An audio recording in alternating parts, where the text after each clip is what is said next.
Assalamualaikum warahmatullahi wabarakatuh. Perkenalkan, saya Melani Sindi Ardana, NIM A1B119083 dari kelas reguler A, Pendidikan Bahasa dan Sastra Indonesia. Di sini saya akan menjelaskan prinsip kerjasama dalam berteater. Seorang pemain atau pemeran yang dikatakan bagus tidak hanya indah secara individu, melainkan bagus secara berkelompok. Seperti halnya seorang pemain sepak bola tidak akan mencetak gol tanpa operan atau kerjasama dengan pemain yang lain. Begitu pula halnya dengan seni pertunjukan teater. Keberhasilan sebuah pertunjukan teater tidak hanya dilihat pada keberhasilan seorang pemain saja, melainkan kerjasama atau kekompakan di antara pemain maupun kru yang lainnya. Prinsip kerjasama dalam teater dapat dilakukan dengan cara menjalin hubungan baik antara sesama pemain, saling mendukung, saling membantu, dan sering berlatih bersama agar dapat memahami peran yang akan dimainkan oleh masing-masing pemain ataupun kru yang terlibat dalam pertunjukan seni teater. Prinsip-prinsip dalam pertunjukan teater merupakan satu kesatuan dan kepaduan. Jika kerjasama ini terwujud, maka karya seni teater tersebut bisa memukau penonton. Permainan seni karya teater akan berhasil dan mendapat apresiasi yang bagus dari penonton.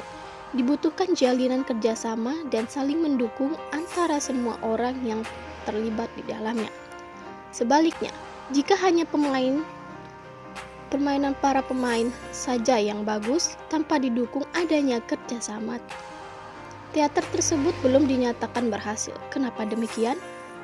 Karena dalam pertunjukan teater tersebut tidak menunjukkan kepaduan dan kesatuan di antara komponen yang membangun karya tersebut. Oleh karena itu, menerapkan prinsip kerjasama dalam berteater sangatlah penting. Jangan pernah menganggap diri sendiri paling baik. Jangan pernah pula meremehkan orang lain. Yang harus dilakukan adalah bagaimana supaya semua orang yang terlibat dalam pertunjukan dapat memainkan perannya sebaik mungkin, serta keterbukaan serta kepaduan dengan kru yang lainnya. Bagaimana cara yang harus dilakukan untuk menerapkan prinsip kerjasama tersebut?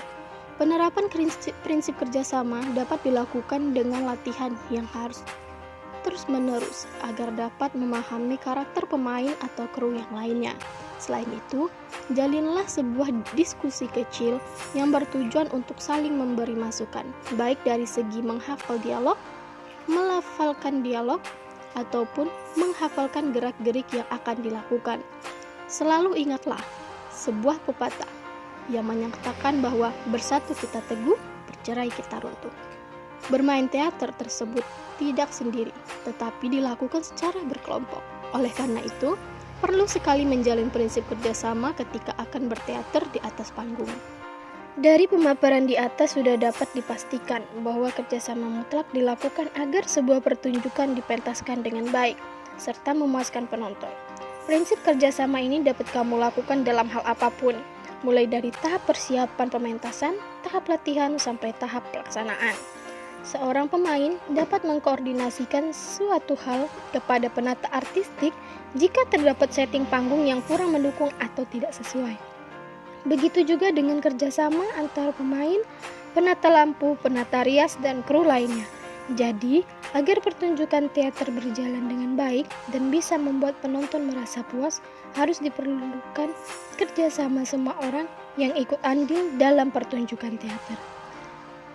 Sekian penjelasan saya tentang prinsip kerjasama dalam teater. Kurang lebih saya mohon maaf. Wabillahi taufik wal hidayah. Wassalamualaikum warahmatullahi wabarakatuh.